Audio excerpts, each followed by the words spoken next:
주 예수의 은혜라는 제목으로 말씀을 전할 건데요. 여러분, 사도행전은 대표적인 두 교회가 있습니다. 그죠? 어떤 교회죠? 예루살렘 교회가 있고 또 안디옥 교회가 있습니다. 예루살렘 교회는 유대인들이 중심이 된 교회죠. 또 안디옥 교회는 이방인들이 중심이 된 교회, 헬라인들이 중심이 된 교회. 이방인, 헬라인 같은 말이지만 여러분, 헬라인이라고 특별히 말할 때는 헬라 말을 사용하는 모든 사람들을 의미하는 것입니다.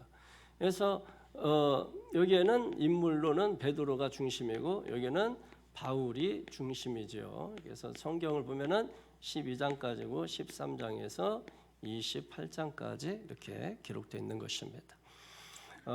우리가 잘 아는 것처럼 이 안디옥 교회를 통해서 유명한 두 선교사가 최초로 다 밭이에요. 바울과 바나바, 그죠? 이 두 사도죠. 그래서 선교사로 파송을 합니다. 그래서 유럽의 아시아 지역을 방문하게 되죠. 그래서 이렇게 저렇게 갔다가 뭐 이고니온, 또 루스드라, 더베 하는 지역들을 거쳐서 다시 안디옥 교회로 돌아옵니다. 그리고 선교 보고를 하게 되죠. 이것이 13장에 이제 시작해서 14장에 이 보고까지 마치게 되는 것이에요.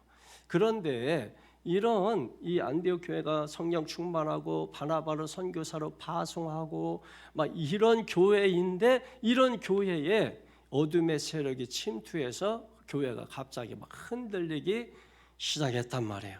그래서 교회가 막 흔들리고 그러니까 사도 바울과 바나바가 깜짝 놀라게 된 것입니다. 왜 그런가 하면 이 교회에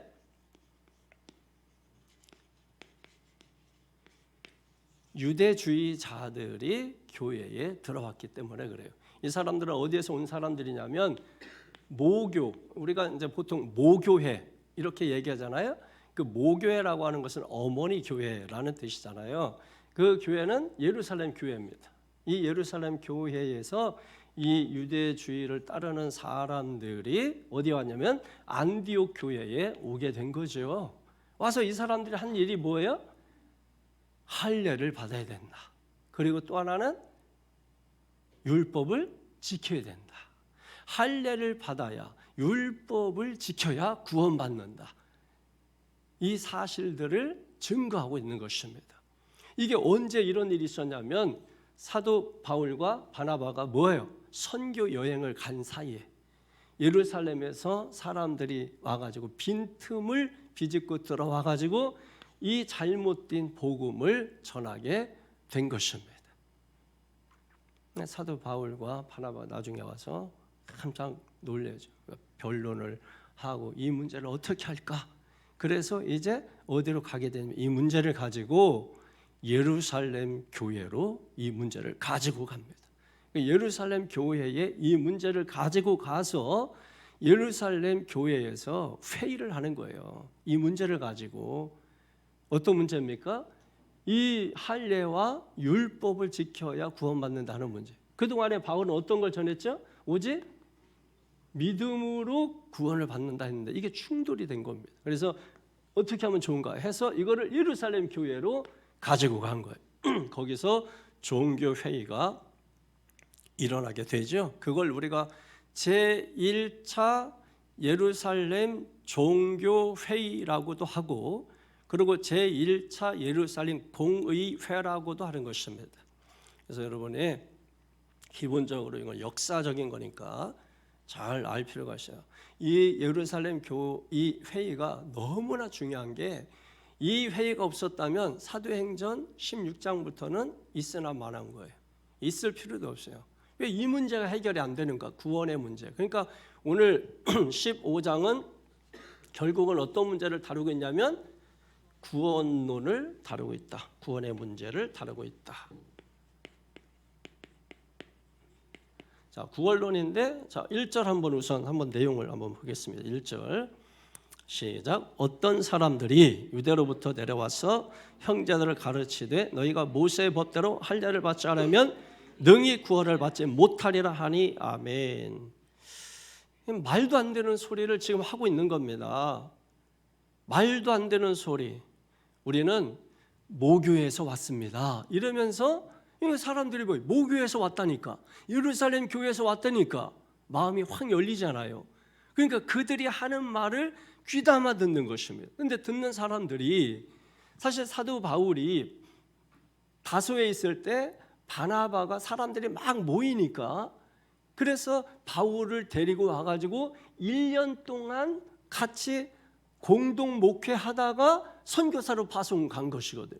그러니까 사실은 바울로부터는 한 1년 정도밖에 교육을 받지 못한 거예요. 그때 바울이 말씀을 전하면서 오직 믿음으로 구원을 받습니다, 은혜로 구원을 받습니다 하고서 전했는데, 그리고 선교사로 떠났는데, 모 교회라는 예루살렘에서 유대주의자들이 와가지고 할례 받아야 됩니다, 율법을 지켜 구원받습니다, 이것을 지금 가르치고 있다라고 하는 것이에요.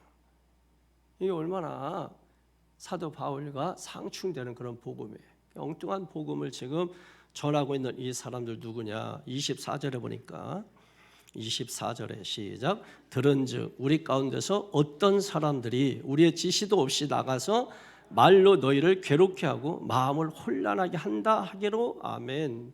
1절에도 어떤 사람들, 24절에도 어떤 사람들, 이 어떤 사람들이 문제예요. 교회도 오면은 이 어떤 사람들이 이게 어쩌다가 들어옵니다, 교회에. 이 어떤 사람들이 들어와가지고 이 사람들이 교회를 혼란하게 만들어요. 이 사람들의 특징이 뭐냐면 교회의 지시를 따르지 않습니다. 지금 여기 보십시오. 뭐라고 말하고 있습니까? 어떤 사람들이 우리의 지시도 없이 나가서 자기의 말로 사람들을 괴롭게 하고 마음을 혼란스럽게 했다, 이렇게 말씀하고 있잖아요. 교회의 지시를 따르지 않는 거예요. 우리가 금년에 전교인 헌신 예배 드릴 때 앞에 항상 어떤 말을 붙였죠? 담임 목사의 지시를 따라서, 지시를 따르지 않고 자기의 언어로, 자기의 말로 하시는 이런 분들이 너무나 많아요. 자기 생각으로, 자기 말로, 어디서 들은 것 가지고, 어디서 배운 것 가지고. 여러분, 그렇게 하는 사람들이 결국은 교회를 혼란스럽게 하고 있다, 지금 이렇게 말씀하고 있는 것입니다. 독단적으로 움직이는 거죠. 교회 지시를 받아야 합니다. 자기 마음대로 교회를 하는 게 아니에요. 내가 생각할 때 이거 좋은 일이야 해서 하는 게 아닙니다. 교회의 질서대로 하는 거예요. 지시대로 하는 거예요. 교회의 지시를 받고서 일을 해야 되는 거예요. 만약에 내가 좋은 일을 할지라도 교회가 그거 안 됩니다 그러면 여러분 순종하고 내려놔야 됩니다. 아무리 내가 그 일이 100% 좋게 느껴져도 교회가 안 됩니다 그러면 여러분 무조건 그 일을 내려놔야 됩니다. 교회가 반대했다고 막 시험 들고, 여러분 그것은 마귀가 하는 일인 것이에요. 야, 교회가 예수만 가지고 되겠냐? 야, 교회가 말씀만 가지고 되겠냐? 이런 분들이 있으시죠. 이게 교회 질서를 무너뜨리는 사람들입니다.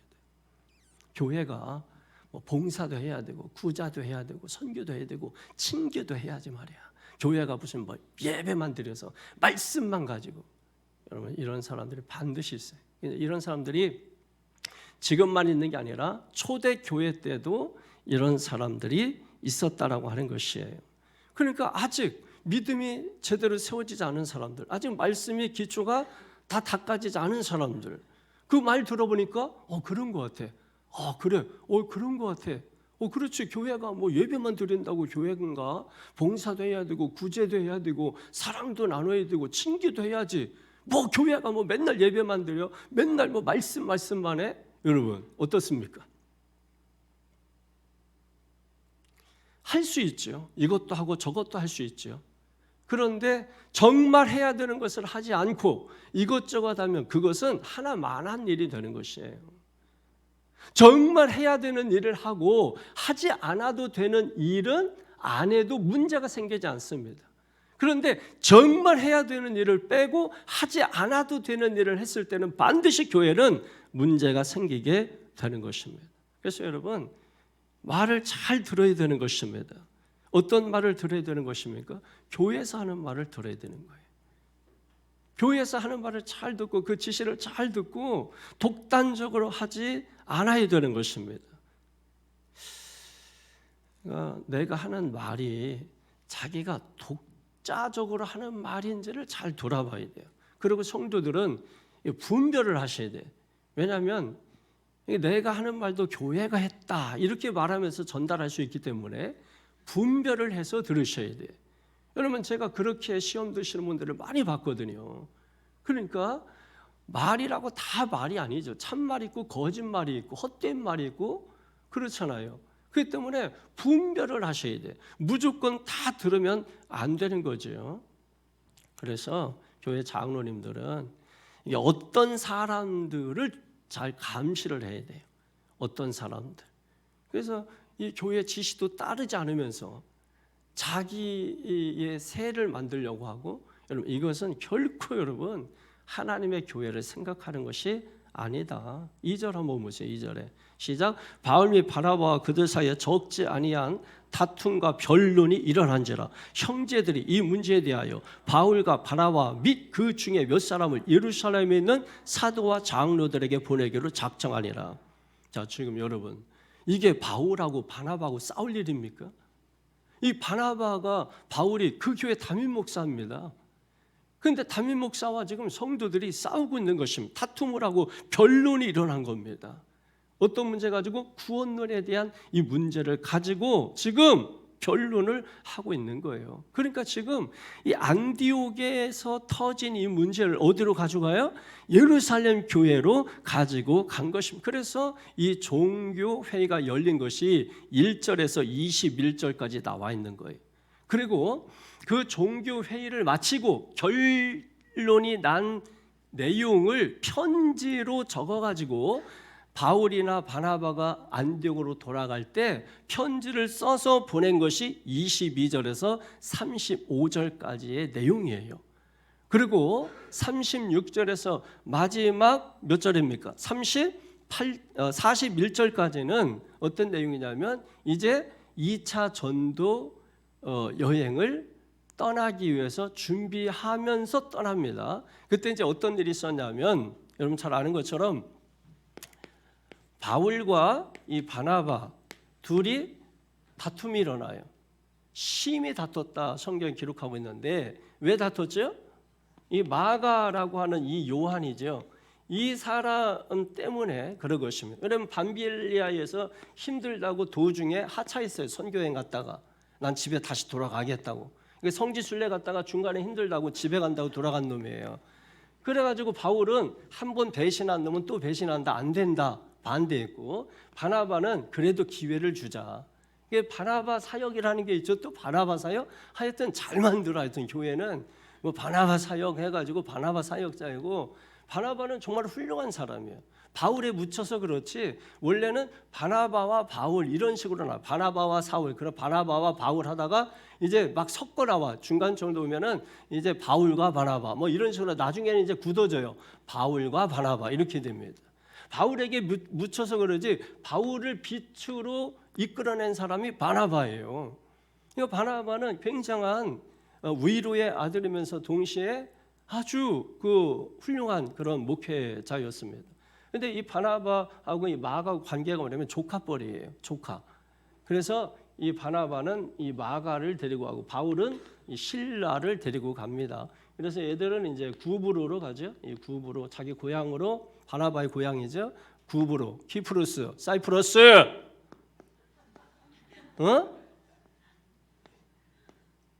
여기로 간단 말이에요. 여기로.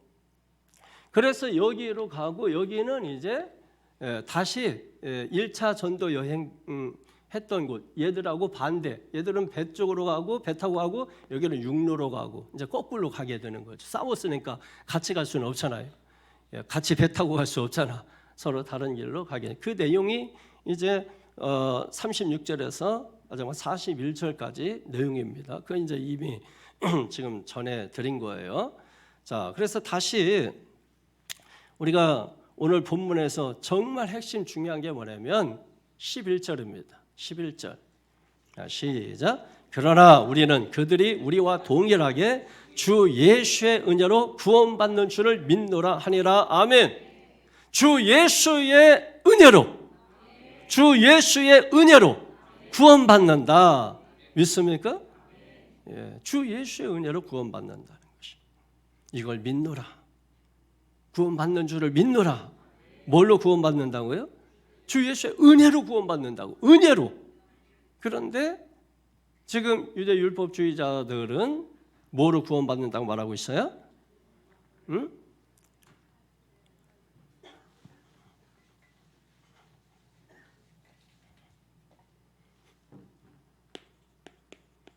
할례와 율법. 여러분, 할례는 처음에 누가 행했죠? 아브라함. 창세기 17장에 보면 99세 때 할례를 이제 받습니까? 예? 받아요. 할례를 받아요. 할례를 99세 때 받는데 그러면 아브라함이 할례 받고 구원을 받았습니까? 그럼 이때 뭐 율법이 있었습니까? 율법은 있지도 않았고 할례는 여러분 17장에 99세 때 받아요. 그러면 아브라함이 부름받은 게 몇 세 때예요? 창세기 12장에 보면 12장에 76세 때 부름을 받는다. 이미 구원받은 거예요. 부름을 받았다라고 하는 것은. 그 구원을 받았으니까 하나님의 말씀에 순종해서 여기까지 간 거지. 그리고 창세기 15장에 보게 되면은 뭐라고 말합니까? 15장 6절인가? 거기에 보면 의로 말미암아. 그가 하나님을 믿었으니 그거를 뭐로 여겼다고요? 의로 여겼다 그랬어요. 그러니까 아브라함은 뭘로 구원을 받은 거예요? 믿음으로 구원받은 거예요. 아브라함도 믿음으로 구원받은 겁니다. 그래서 아브라함이 복의 근원 되는 복을 받죠. 복의 근원. 그리고 그 씨로 말미암아, 그죠? 그 씨로 말, 씨 얘기가 계속 나오죠. 그 씨에서 누가 나왔어요? 예수가 나왔죠. 그러니까 할례는 구원의 예표예요. 구원을 상징하는 것이에요. 할례를 통해서 구원받은 게 아닙니다. 아브라함조차도 뭐예요? 이 할례 얘기 나올 때 언약 얘기하는 거죠. 하나님과 너하고 나하고 약속이야. 언약 백성이야. 내가 네 아버지 가지고 내 자녀가 되고 내가 지킬 거야 하는 이 언약 관계를 통해서 관계를 확인하기 위해서 이 할례를 받은 것입니다. 그런데 이제 유대인들은 이거를 구원받은 것으로 생각을 하게 되는 것이죠. 자, 그러면 율법도 한번 돌이켜 보면 율법은 여러분 출애굽기 19장에서 율법 얘기가 나와요. 이스라엘 백성들이 출애굽에서 시내산에 도착하잖아요. 그 시내산에서 뭘 받아요? 거기에서 비로소 율법 받는 거예요. 율법 얘기 나오다 20장에서 뭐 나옵니까? 십계명 나오잖아요. 그러니까 시내산에서 받은 거예요. 시내산에서. 그러면 여러분 모세가 이 백성들을 이끌고 왔는데 그러면 이스라엘 백성들이 어떻게 그러면은 여기까지 왔을까요? 뭔가 구원 받았으니까 여기까지 순종해서 왔을 거 아니에요. 그래서 여러분 출애굽기 12장에 보게 되면 어린 양 피 얘기가 나옵니다. 어린 양 피 얘기가 나와요. 그럼 이 사람들은 뭐를 통해서 율법 이전에 예수님의 피, 어린 양의 피를 통해서 뭐예요? 구원받은 거예요. 그 어린 양의 피가 예수의 이름이고 그게 하나님의 은혜인 거예요. 그래서 은혜로 구원받았다, 예수님으로 구원받았다, 예수 이름을 믿음으로 구원받았다 다 같은 말이에요. 그러니까 이미 구원을 받은 거예요. 율법을 지켜서 여러분 구원을 받은. 그러면 율법을 왜 줬느냐? 구원받은 자답게 살라고 율법을 주신 거죠. 구원의 조건으로서 할례와 율법을 주신 게 아니라 이해가 되세요? 구원받은 자들이 여러분 이제 하나님과의 언약 관계를 맺고 살라고 그것도 우리도 약속하잖아요. 약속. 이제 앞으로 우리 피를 나누는 형제야. 그러면서 손가락 이렇게 피를 내고 해서 이렇게 여러분 하듯이 하나님과 그 약속을 한 거예요. 그리고 율법 이제 구원받았으니 이렇게 살아 해가지고서 주신 게 율법이에요. 이해되시죠? 여러분 이 구원론에 대한 문제는 너무나 중요한 거예요. 이게 여기에서 각종 이단이 다 쏟아져 나오는 거예요. 그러니까 이거를 알기 위해서, 구원론을 알기 위해서 유튜브 보는 성도는 가장 미련한 성도. 왜냐하면 유튜브에 나오는 설교는 돈벌이 하려고 나오는 목사들이 많습니다. 거기는. 왜냐하면 이 사람들이 교인이 없잖아요. 그러니까 유튜브에다가 그냥 대한민국 성도는 다 자기 교인이라고 생각을 해요. 그러고 나서 거침없이 말을 합니다. 저는 말을 하고 싶어도 여러분 거침없이 하는 것 같다고 생각할 수 있지만은 제가 엄청 여러분 절제하고 자제하고 여러분 그렇게 해서 걸러서 말하는 거예요. 그냥 세게 할 뿐인 거지. 근데 이 사람들은 그런 게 없어요. 거침없이 얘기합니다. 그리고 기성교회 목회자들을 아주 한없이 까버리죠. 잘못됐다고, 잘못 가르친다고. 여러분 이런 말 들으면 아직 여러분 이 구원론이 분명하게 세워지지 않은 성도들이 흔들리는 거예요. 들어보니까 그럴싸하거든요. 이단 이야기도 계속 들으면 이단 되는 것입니다. 계속 들으면 그렇게 되게 돼 있는 것이에요. 그러니까 이런 말들을 함부로 여러분이 들어서는 안 되는 것이죠. 이런 거 만약에 듣기를 원하면 담임 목사를 찾아와야 되는 거예요. 이 문제가 구원론이 궁금하면. 근데 여러분은 구원론이 그렇게 뭐 중요하지 않은 것 같아. 이 문제 가지고 찾아오는 사람은 거의 없어요. 거의 없어요. 예. 그래 한번 오늘 보시라고요. 여러분이 정말 구원받아서 그런 건지, 여러분이 뭐 구원론에 대해서 이거 제대로 알고 있는 건지, 구원론을 말하려면 이 두 가지를 알아야 되는데 알고 있었는지, 이거부터 시작 안 하면 백날 얘기해봤자 소용없어요. 왜? 구원이 어디에서부터 시작됐는가를 알아야 되거든. 근데 뭐 구원은 말로만 예수 믿으면 구원받는다고. 여러분 그런 식으로 하니까 이 자꾸 이단들이 나오는 거예요. 근거도 없이 뜬금없이 막 해버리니까 이단들이 나와가지고 그거 틀렸어. 그럼 왜? 우리는 근거도 없이 말했기 때문에 근거를 대면 다 무너지는 거예요. 그죠? 그래서 얘들은 성경을 근거로 드는데, 이 성경을 근거로 드는데 이거는 신학적으로 교리적인 근거를 드는 게 아니라 자기 본의적으로 근거를 드는 거예요. 그러니까 이건 신학적으로 비춰보면 문제 있고 교리적으로면 문제가 있고 이런 문제가 생기는 것입니다. 그런데 이런 것들을 들어보니까 자기 수준에서 들어보니까 이게 맞는 것 같거든. 그런 것 같거든. 성경에서 어딘가 들은 것 같거든. 그러니까 무차별적으로 그 말을 받아버리는 것입니다. 이러면 이제 신앙이 다 삐딱하게 되고 문제가 발생하게 돼요. 그래서 여러분 1차 전도 여행 때 세워진 교회가 갈라디아서예요. 그래서 갈라디아서를 보면 여기에서 있었던 문제를 갈라디아서 얘기하는 거예요. 그래서 갈라디아 3장에 보게 되면은 이 성령으로 시작하여 육체로 마치느니라 그랬어요. 성령으로 시작해서 육체로 마친다. 이 사람들을 이야기하는 것입니다. 이걸 주장하는 사람들, 성령으로 시작해서, 여러분 안디옥 교회가 다 성령으로 시작했잖아요. 그런데 뭐로 마치고자 하는 거? 육체로 마치려고 하는 것입니다. 망하는 것이라는 것이지.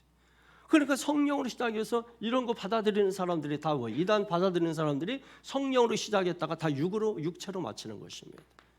이런 일들이, 이 불행한 일들이 일어나게 되는 것이에요. 그래서 이런 부분들을 우리가 조심하시죠. 예를 들면 또 요즘은 또 신율법주의라는 게 있어요. 신율법주의.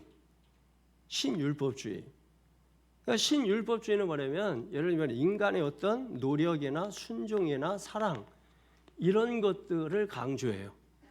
이거 강조합니다. 예, 그러면서 이게 절대 구원의 조건이라고는 말하지 않지만은 이걸 행하지 않으면은 구원을 받을 수 없다. 이렇게 행하는 거예요.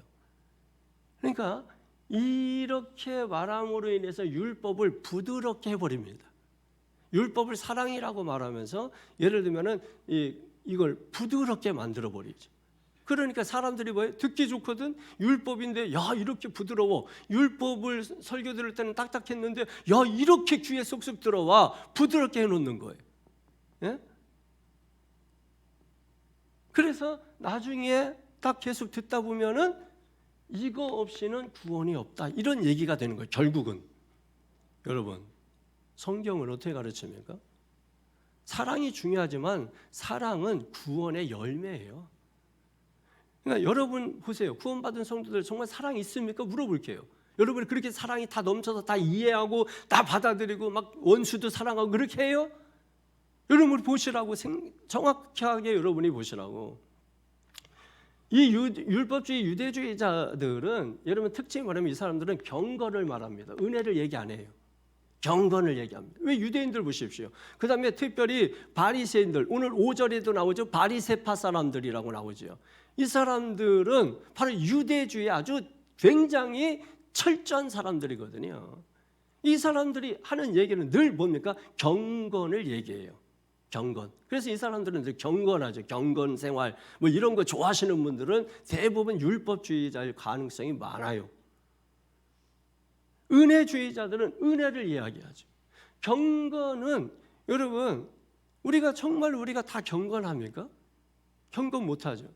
사랑 우리가 그렇게 성경이 원하는 만큼 사랑 없죠. 솔직히. 그렇다고 해서 여러분 구원이 흔들리는 게 아니에요. 왜냐하면 구원은 사랑으로 받는 게 아니기 때문에 그러는 것입니다.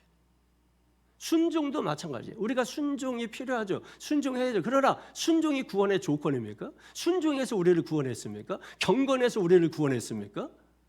아니, 엉뚱한 소리 하면 안 돼요. 성경 그런 얘기를 한 적이 없어요. 죄인인데 우리를 구원한 거예요. 누구의 은혜로? 그래서 은혜요, 은혜. 은혜로, 주님의 은혜로. 은혜로 죄인인데 구원한 거예요. 주님의 긍휼이라고 하죠. 긍휼. 긍휼로 우리를 구원하신 것이에요. 믿습니까? 그런데 이 또 신율법주의라는 게 또 나타나가지고 그래서 결국 이 행함과 뭐 믿음 해가면서 자기들은 행함으로 구원받는다고 안 했다 그래요. 꼭 들어보세요. 반드시 안 했다 그래요. 그런데 계속 들으면은 행함이 없으면 구원이 없다 이렇게 나와요. 이런 사람들을 행위 구원론자라고 말합니다. 우리는 에베소 2장 8절 9절에 있는 것처럼 하나님의 은혜로 구원을 받은 것입니다. 하나님의 은혜로 구원받은 것입니다. 주님의 은혜로 된 것이에요. 다 은혜입니다, 여러분. 다른 건 열매야. 그래서 우리가 신앙생활 잘해야 되는 게 이런 거죠. 열매를 맺혔는데 쭉정이가 맺힐 수 있고, 열매가 맺혔는데 익다 마른 것일 수 있고, 열매가 맺혔는데 써서 먹지 못하는 게 있고. 그러니까 어떻게 됩니까? 나무를 잘 가꿔야 돼. 그래서 잘 가꿔서 좋은 열매, 실한 열매를 맺도록 해야 돼. 이것은 우리가 구원받은 자가 순종하고 노력하고 그렇게 해서 좋은 열매를 맺기 위해서 우리가 하는 것입니다. 이게 그렇다고 해서 이것이 어떤 구원의 전제 조건이 되는 것은 아니라는 것입니다. 구원의 무슨 조건이 있어요? 그래서 은혜라고 하는 거예요. 은혜. 은혜는 받을 자격이 없는 자에게 주시는 선물이에요. 하나님의 선물. 믿습니까? 그래서 여러분 성경에 은사라고 나와 있는데 은사는 다 선물이라고 번역하면 좋아요. 다 선물이 하나님의 선물입니다. 성령의 9가지 은사도 하나님의 선물입니다. 그러니까 성령의 열매 중에 첫 번째가 뭐예요? 사랑과 희락과 화평과 오래 참음과 자비와 양성과 충성과 온유와 절제. 이게 다 열매. 근데 이거를 싹 조건으로 둔갑시켜 가지고 그래서 이거 안 하면은 봐봐. 사랑하지 않으면 구원을 못 받아. 사랑하지 않는데 어떻게 이웃에서 사랑하지 않는데 어떻게 구원받아? 서로 이 사랑이 열매가 되지 못하고 조건이 되면 우리가 예수 믿을 때 두려움으로 믿게 돼요. 이해되세요? 그래서 여러분 이 설교 가운데 이단성이 있는 교회들 보면은 모든 설교에 두려움이 있습니다. 이거 안 하면은 지옥 갈 것 같은 두려움. 이거 안 하면은 지옥 갈 것 같은 두려움. 여러분 그런 설교 들어보셨죠? 여러분 이런 것이 본인들도 이 자기 머리에서 나온 건지 모르겠어요. 그 설교가 어디서 베껴서 하는 건지 자기 머리에서 나온 건지 모르겠는데 10중 8구 자기 머리에서 나올 거라고 저는 생각 안 해요. 어디에서 옮겼거나 아마 그런 식이었기 때문에 자기도 모르는 말을 하고 있는 것입니다. 굉장히 위험한 건데도 불구하고 우리가 이런 것들을 함부로 말하고 함부로 듣고 그래서 우리의 신앙 전체가 다 흔들리는 이런 일들이 너무나 많은 거죠, 여러분. 여들이 앞에서 이렇게 뭐 있고 뭐 이렇게 해도 구원 받았을까 못 받았을까? 예수 믿는 사람? 기도 잘한다고 뭐 예수 믿는 줄 알아? 또 예배 열심히 나온다고 예수 믿는 건 줄 알아? 근데 우리가 속을 수는 있죠. 그러니까 말 잘하니까 예수 잘 믿겠구나. 교회 열심히 나오니까 믿음 좋겠구나. 근데 여러분, 제가 예를 들면은 학교 다닐 때 제 친구가 있었는데 걔는 누가 봐도 목사처럼 생겼어요.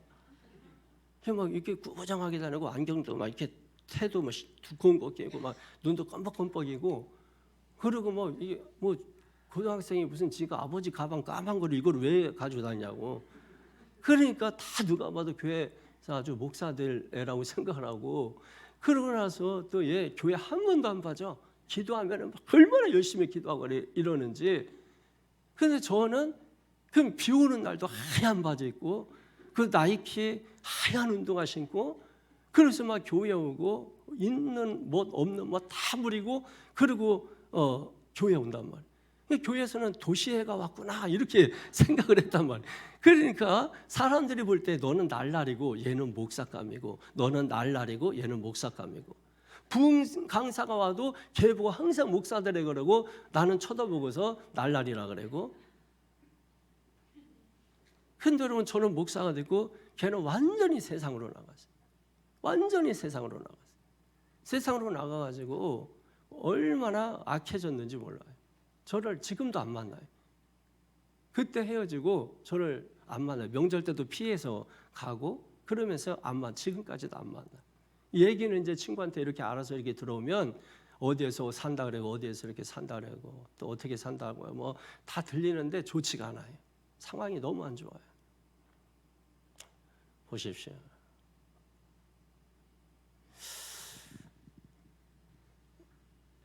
가랑비에 옷 젖는 줄 모른다는 말 있잖아요. 그게 무서워요.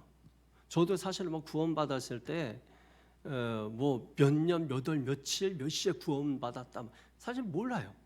그리고 언제 뭐 은혜 받고 언제 뭐 막 내가 성령 체험 이게 없어. 그래서 저는 어디 집회 가고 할 때 그런 게 없어가지고 설교할 때 난감할 때가 있어요. 왜냐면 저는 이제 말씀 중심으로 막 이렇게 하는데 어떤 분들 막 간증 거의 간증이야. 1시간에 한 40분은 간증이야. 성경 이야기 앞에 조금 하고 담임 목사님 좀 칭찬하고 그리고 나머지는 다 간증인데 간증 들으면 기가 막혀. 이야 어떻게 논리적으로 저렇게.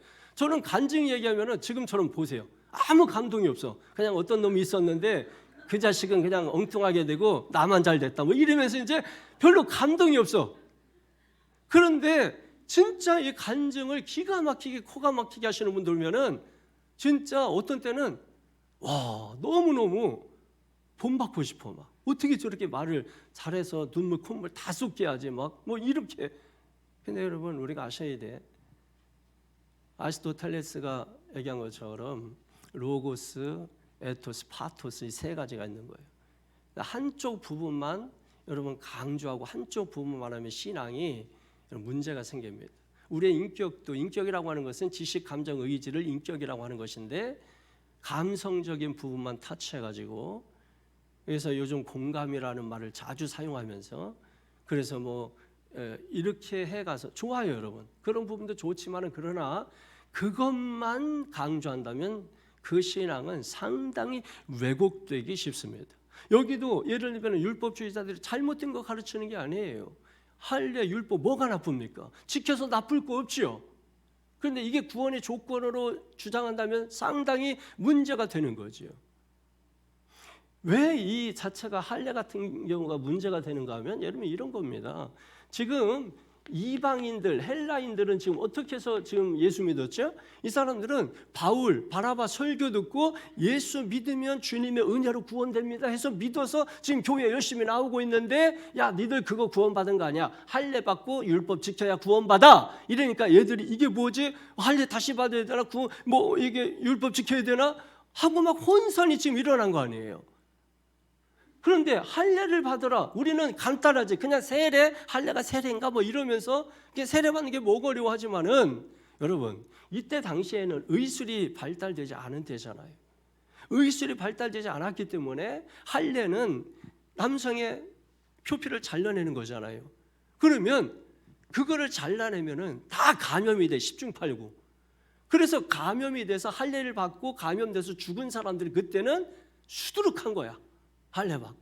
그러면 이 중에는 이제 막 내일 모레 돌아가실 분도 있고, 머리가 벽바르신 분도 있고, 80 넘은 노인분도 있고, 그 다음에 청년도 있고, 이제 어린아이도 있고, 내 어린 자식도 있고, 다 있는데 얘들이 할례받다가 죽을 수도 있어. 그럼 여러분 어떻게 되겠어요? 엄청난 갈등이 있는 거야. 우리는 지금 예수 믿으면 구원 쉽게 말하고 뭐 고백해, 예수 뭐 주는 나의 그리스도 뭐 고백하지만, 초대교회 당시에 그때 고백은 나의 주님은 오직 뭐예요? 카이사르예요. 그럼 나의 주님은 예수님입니다 라고 할 때는 이거는 황제한테 도전을 한 거야. 다 죽는 거야. 목이 달려 죽고 전부 십자가 달려 죽는 거예요. 그러니까 목숨을 건 예수 믿음이에요. 할례도 마찬가지로 죽는 거, 죽을 수, 다 사람들이 할례 받으면 죽어, 이 개념이 있는데, 이 사람들이 할례 받지 않고 예수 믿으면 구원받는다고 해서 믿었는데 할례 또 받으래. 그러니까 이 사람들이, 이거는 교회에 엄청난 문제인 겁니다. 이게 이해되시겠어요? 이 문제를 해결을 해야 되는 거죠. 이 문제를 해결 안 하면 아까 말씀드린 것처럼 사도행전 16장부터는 기록할 필요가 없는 거예요. 그 문제가 예루살렘 종교 1차 회를 통해서 해결이 됐기 때문에 기쁨으로 2차 선교 여행을 갈 수가 있었던 것이죠. 18장까지 2차 선교 여행을 쭉 나열되지 않습니다. 그래서 오늘 본문 5절을 한번 보세요. 5절에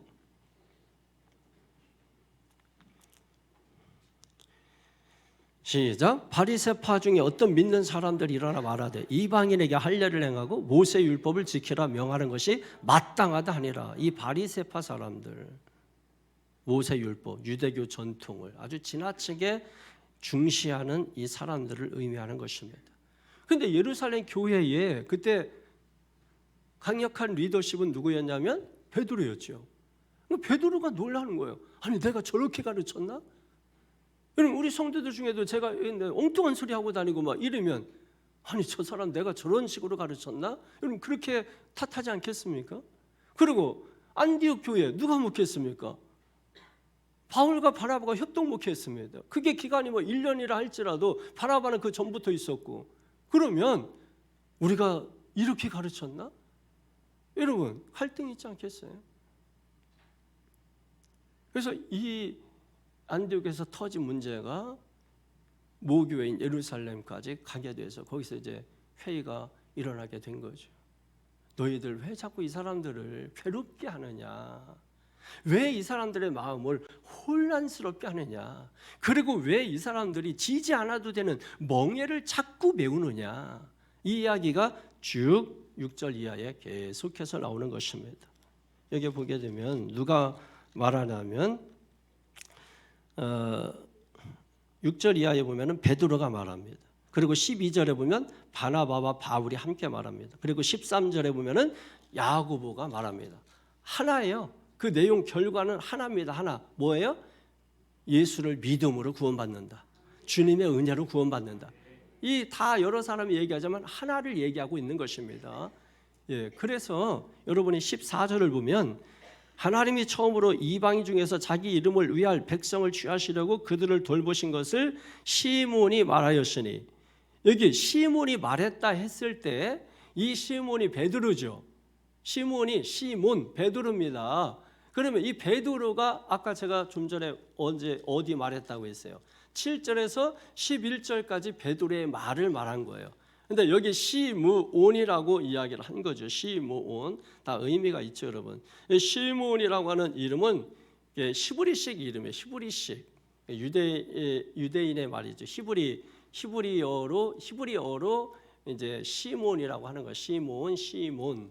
그리고 그 별명을 예수님께서 지어 주셨죠. 이름을 개명시켜 주시면서 게바. 그때 당시 아람어를 썼기 때문에 사람들이 말을 할 때는 아람어로 말했단 말이에요. 그래서 아람 말로 게바라고 하는 것이고, 이제 앞으로 이방인들을 위해서도 사역을 해야 되기 때문에 게바를 헬라 말로 바꾸면은 베드로가 되는 것입니다.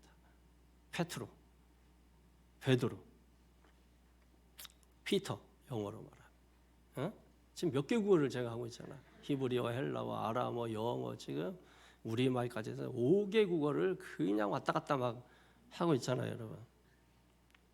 그러니까 지금 이 사람들이 지금 계속 말하는 것이. 그리고 15절 이하에 21절까지는 야고보의 말입니다. 야고보가 지금 시몬 베드로가 이런 말 했지 않느냐 하면서 지금 예를 들어서 말한 거지, 베드로가 한 말은 앞에 7절에서 11절까지 있고, 그리고 그 이후에 15절부터 21절까지는 야고보가 하는 말인데, 다 결과는 딱 하나입니다. 뭡니까? 구원은 예수 그리스도를 믿음으로 받는 것이다. 하나님의 은혜로 받는 것이다. 할렐루야. 이걸 여러분이 기억하셔야 돼요. 그래서 이제 편지를 써가지고 이제는 이방인들도 헬라인들도 구별 차별이 없다. 그러면서 이제 믿음으로 구원받는다. 이게 정해진 거야. 거기에서 딱 정해졌어. 그래가지고 편지에다 딱 써가지고 이방인 교회에 이제 편지를 다 읽게 하는 것입니다. 가서 이제 사도들이 돌아가면서 이제 이방인 교회에 세워진 데 가서 이 편지를 다 읽어준 거예요. 그래서 환호하고, 그 내용이 어디에 있냐면 31절 보세요. 31절에 시작.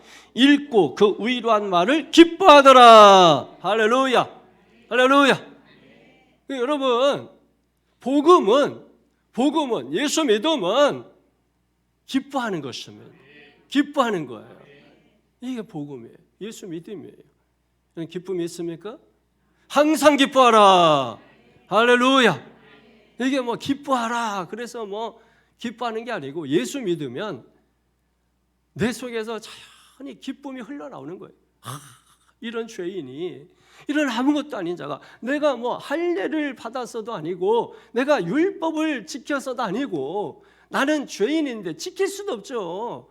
여러분, 이 율법을 다 지켰다고 생각해봐. 그러면 이게 얼마나 교만하겠어요. 그리고 이 율법을 반만 지켰다고 해봐. 이것도 역시 교만해져서 이게 상당한 문제가 생기게 됩니다. 이것 가지고는 구원이 안 돼요. 그리고 이렇게 해서 율법 다 지켜서 구원받는다 그러면 이걸 또 구원받을 수 있는 사람이 이게 몇 명이나 되겠어요, 여러분. 말이 안 되는 것입니다, 이거는. 근데 우리는 할례로도 안 되고 율법으로도 안 되고, 왜냐면 인간의 노력과 수고, 행위 이런 걸 통해서도 안 돼요. 안 됩니다, 여러분. 분명히 기억하세요. 어디에서 자꾸 이상한 소리하고 이 행위가 없으면 구원이 없다 하는 것은 전부 여러분 신율법주의에 속하거나 행위주의에 속하거나 행위론자들이거나 잘못된 복음을 가지고 사람들을 미혹해서 두려움으로 믿게 하는 것입니다. 그 설교를 들어보면 딱 맞습니다. 이게 딱 여러분 느껴지면 영으로, 이거 문제가 있구나, 설교가 문제가 있구나, 딱 영으로 느껴지는 것입니다. 이번에 지방에서 느껴진 것은 좀 다른 차원의 느낌이에요. 그건 좀 다른 차원의 느낌이에요. 뭘 저런 게 다 있나, 이런 느낌이에요. 이번에 지방에서는. 응?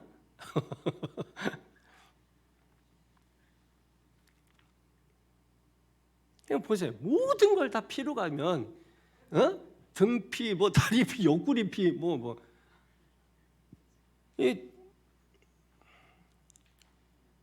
예수님의 보혈을 부정하지는 않겠지만,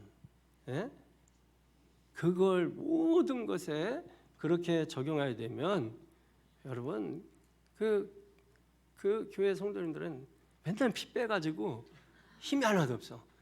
이렇게 옷도 다 비슷하게 입고. 이건 이게 나가면 안 되는데, 이게 실제로 그래요. 매가리가 하나 없이 다니고, 이게 채식 마시는데 많이 드셔. 채식을 저보다 많이 이렇게. 웃으라고 하는 얘기입니다. 웃으라고. 그분이 들으면 기분 나쁘겠지만,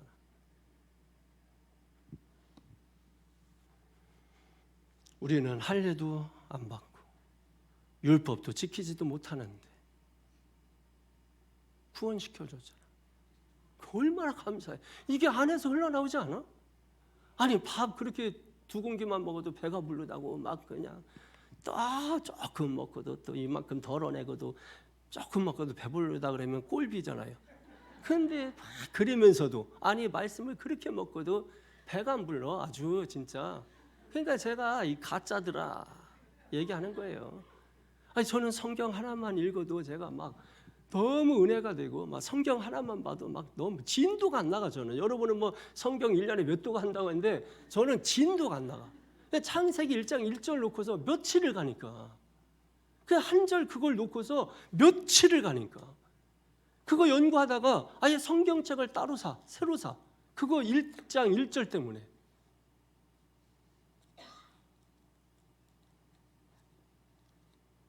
은혜가 안 된다고. 이게 감사가 안 나온다고. 저는 자격이 없어서요. 자격 없는 거 구원시켜 놨더니 쓸데없는 소리 하고 있어요. 자격 보고서 구원시킨 게 아니라니까. 자격 보고서 직분 맡긴 게 아니에요. 자격 따지면은 그러면 은혜 없어요. 그러니까 그게 짐이 돼 버리는 거예요. 짐이 되고 부담이 되고. 아니 여러분, 하나님이 우리에게 일을 시킬 때는 다 힘 줘요. 능력 주고. 그래서 내 힘으로 하는 게 아니라 하나님의 힘으로 하니까 하는 거지, 내 힘으로 하면 어떻게 해요? 그럼 나는 쓰임 받는 거야. 그냥 주님 써주시옵소서. 그럼 뭐 맨날 우리 그래요. 맨날 써주시옵소서. 써주시면 감사. 그죠? 오히려 안 써주시면은 오히려 불편한 거 아니에요?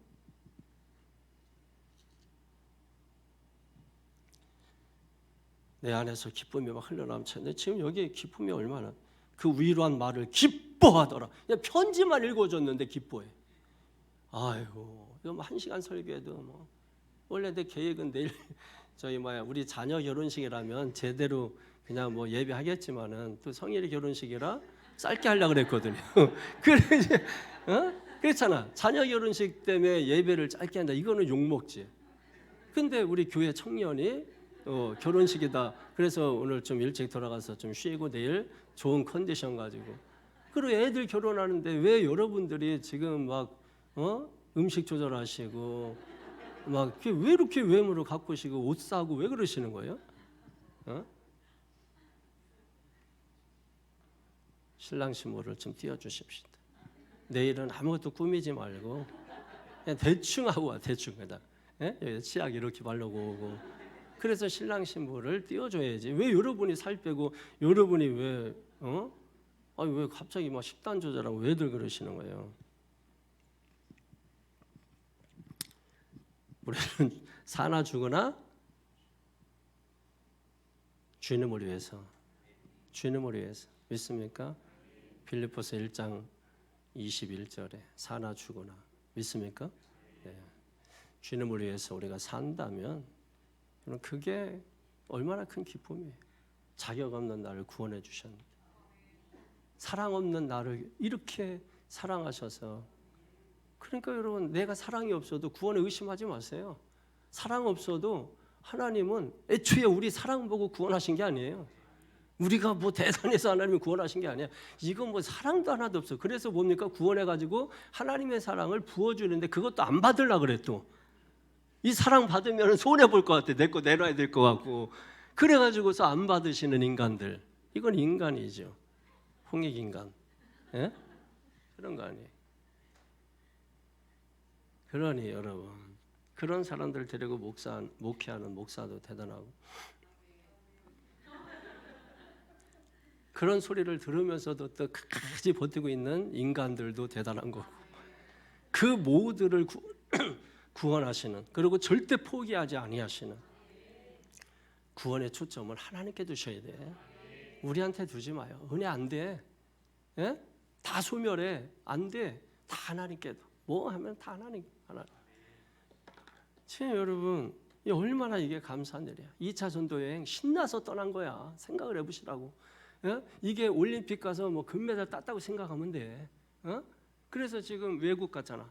예루살렘 가가지고 지금 안디옥으로 다시 돌아와가지고서 환호성 지르고, 그러고 나서 아주 와가지고 굳게 하고. 여기 뒤 앞에 보면은 다 그런 말씀이에요. 여기 32절에 굳게 하고, 그 다음에 35절에 주의 말씀을 가르치며 전파하니라. 그러다가 떠난 거야. 그래 얼마나 힘이 되고 얼마나 능력이. 자기한테 뭐 돌아오는 게 뭐가 있어. 다 주를 위하여, 하나님의 영광을 위하여.